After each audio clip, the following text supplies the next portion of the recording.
Penting nih untuk kita semua para pengguna handphone, apalagi saat dalam kondisi hujan deras.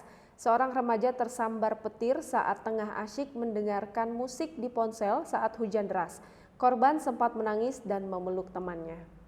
Seorang remaja berinisial HP 15 tahun tewas tersambar petir saat sedang asyik mendengarkan musik di ponselnya.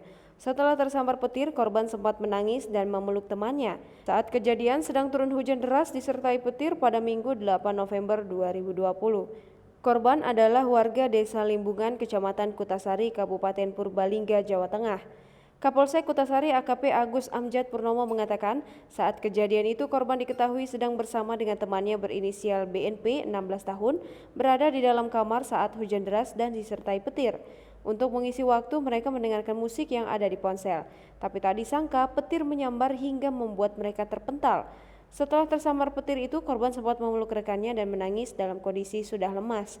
Temannya yang berinisial BNP itu kemudian berteriak minta tolong hingga akhirnya orang tua korban dan warga berdatangan.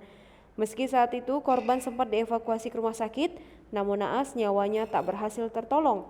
Menyikapi musibah itu, Agus mengimbau kepada masyarakat untuk lebih berhati-hati saat terjadi hujan deras dan sebaiknya tidak menyalakan alat elektronik.